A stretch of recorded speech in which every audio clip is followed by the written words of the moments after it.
Monsieur le Président, Excellences, Mesdames et Messieurs les chefs de délégation, Monsieur le Secrétaire général,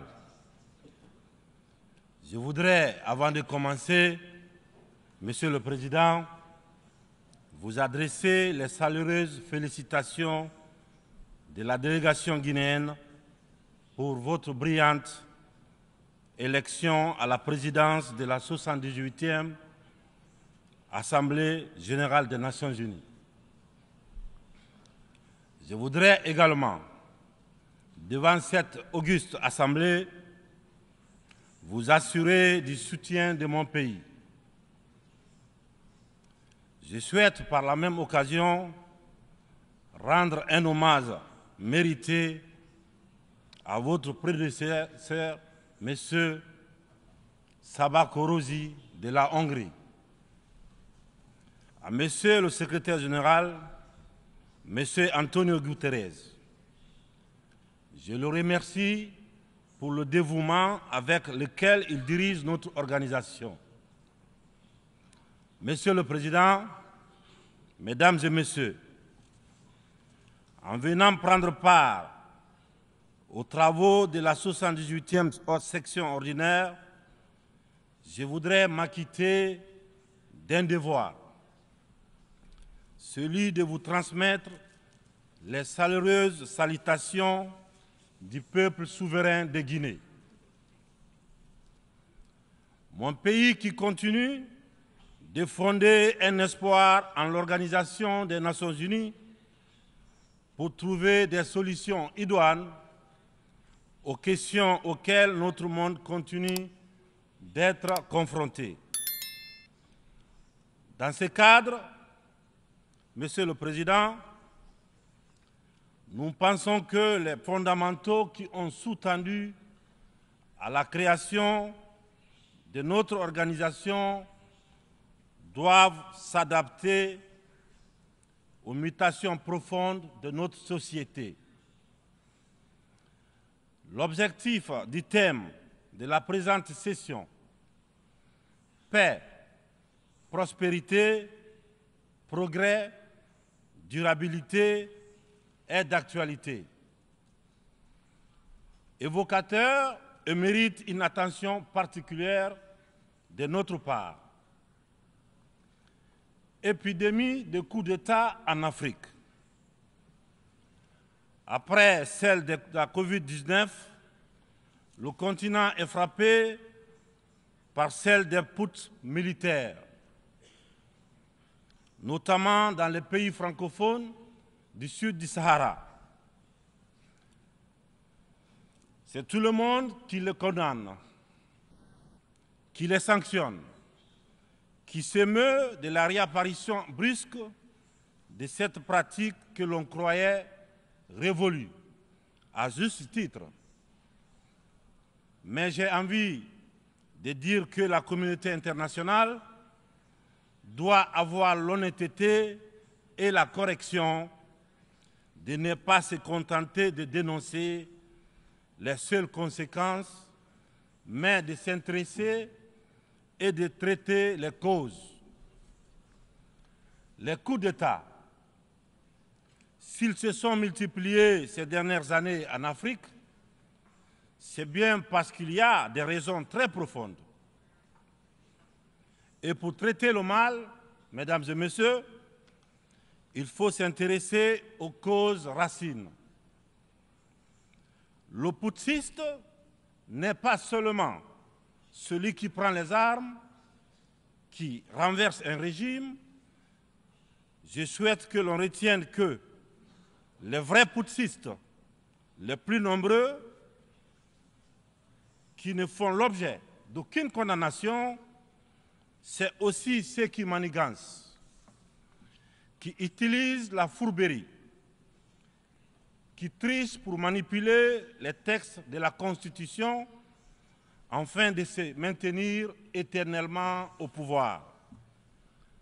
C'est ceux en col blanc qui modifient les règles du jeu pendant la partie pour conserver les rênes du pouvoir. Voilà les putschistes les plus nombreux. Monsieur le Président, Mesdames et Messieurs, je fais partie de ceux qui, un matin, ont décidé de prendre nos responsabilités pour éviter à notre pays un chaos complet, une situation insurrectionnelle. Aucune force politique, toute complètement neutralisée à l'époque, n'avait ni le courage ni les moyens de mettre fin à l'imposture que nous vivions. La rectification institutionnelle à laquelle mes frères d'armes et moi avons pris nos responsabilités le 5 septembre 2021 n'était qu'une conséquence de cette situation de chaos qui avait fini par fissurer le tissu social et mettre à mal le vivre ensemble.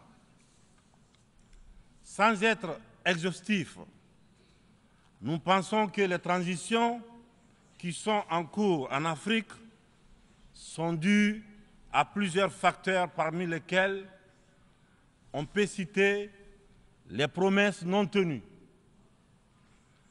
l'endormissement du peuple, le tripatouillage des constitutions par des dirigeants qui ont pour seul souci de se maintenir au pouvoir au détriment du bien-être collectif. Aujourd'hui, le peuple africain sont plus que jamais éveillés et décidés à prendre leur destin en main. La mauvaise répartition des richesses crée des inégalités sans fin. La famine, la misère qui rendent le quotidien de nos populations de plus en plus difficile. Ces inégalités font partie des causes des événements qui mettent en péril surtout le vivre ensemble. Quand les richesses d'un pays sont dans les mains d'une élite, alors que les nouveau-nés meurent dans les hôpitaux par manque de couveuses, il n'est pas surprenant que dans de telles conditions, nous assistons à des transitions pour répondre aux aspirations profondes du peuple. L'Afrique souffre, mesdames et messieurs. Elle souffre d'un modèle de gouvernance qui lui a été imposé. Un modèle certes bon et efficace pour l'Occident, qu'il a conçu au fil de son histoire, mais qui a du mal à passer et à s'adapter à notre réalité, à nos coutumes, à notre environnement. Hélas, j'aimerais dire que la grève n'a pas pris. Je sais que lorsque je dis cela, tout de suite, ils sont nombreux à se dire encore un bidas qui veut tordre le cou à la démocratie. Encore un soldat qui veut imposer sa dictature. Cependant, de façon très claire, sans hypocrisie, sans faux semblant, les jeux dans les jeux, nous sommes tous conscients que ce modèle de démocratie que vous nous avez si insidieusement et savamment imposé après le sommet de la Baule en France, presque de façon religieuse, il ne marche pas.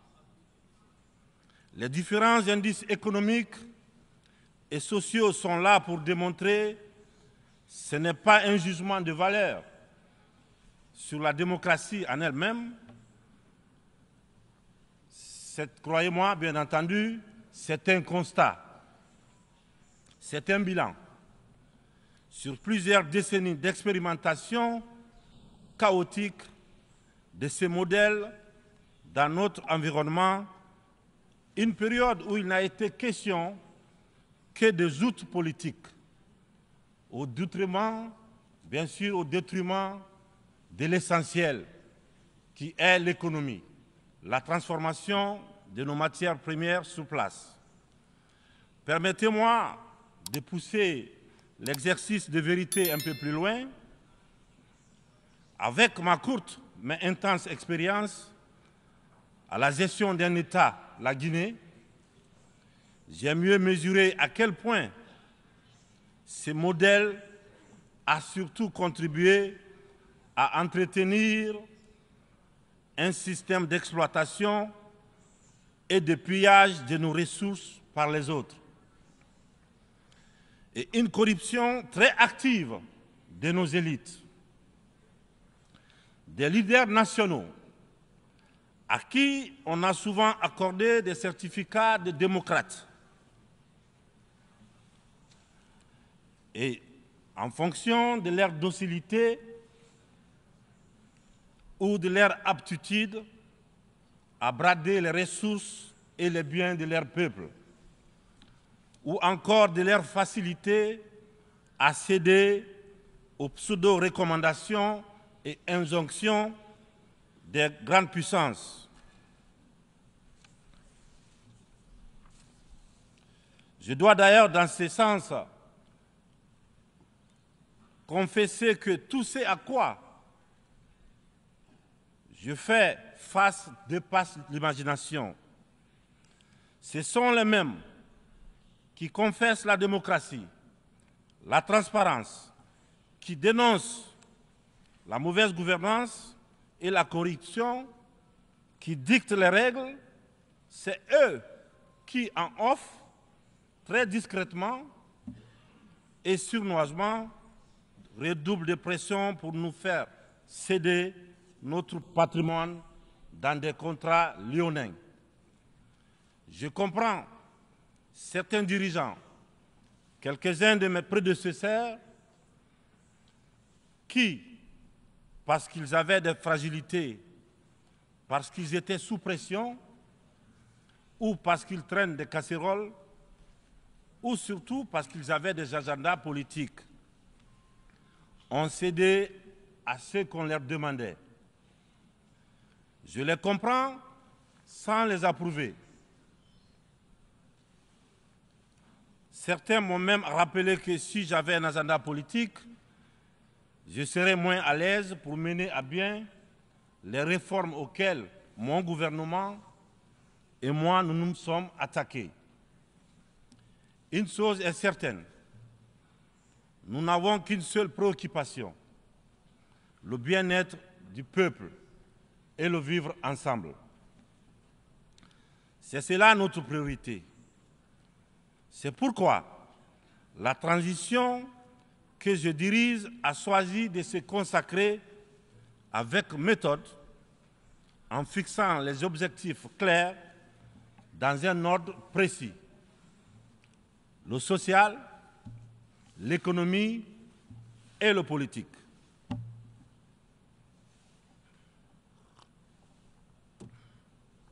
Monsieur le Président, Mesdames et Messieurs, mon uniforme, je l'ai mis au service de mon peuple. Je vous serai reconnaissant de respecter ces serments, de nous tenir à distance respectable des divisions, de toutes sortes que beaucoup essaient de nourrir dans nos pays. Le Sahel traverse l'une des histoires les plus graves de sa très vieille histoire, mais elle a les ressorts nécessaires pour y faire face. Son sens légendaire de la diplomatie doit être libéré afin qu'ensemble, nous nous parlions sans interférence. C'est pourquoi, et pour cela, que la CEDEAO, dont la vocation était économique, doit cesser de se mêler de la politique et privilégier le dialogue. Nous, Africains, nous sommes fatigués, épuisés des catégorisations dans lesquelles les uns et les autres veulent nous mener et surtout veulent nous cantonner. La population de l'Afrique est jeune. Elle n'a pas connu la guerre froide. Elle n'a pas connu la guerre et les guerres idéologiques qui ont façonné le monde pendant les 70 dernières années. C'est pourquoi nous, Africains, nous trouvons insultants les cases, les classements qui tantôt nous placent sous influence des Américains, tantôt sous celle des Anglais, tantôt des Français, tantôt des Chinois, des Russes et même des Turcs. Nous ne sommes ni pro, ni anti-américains, ni pro, ni anti-chinois, ni pro, ni anti-français, ni pro, ni anti-russe, ni pro, ni anti-turc. Nous sommes tout simplement pro-africains. C'est tout.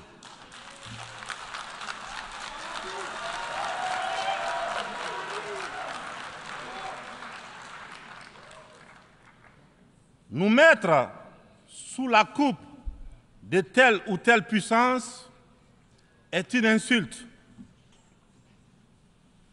du mépris, du racisme vis-à-vis d'un continent de plus d'1,3 milliard de personnes.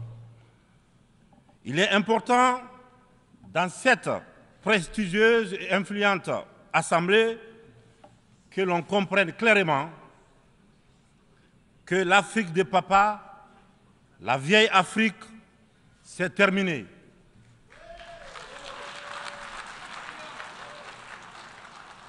Avec une population de plus d'1 milliard d'Africains, dont environ 70% de jeunes totalement décomplexés, des jeunes ouverts sur le monde et décidés à prendre en main leur destin.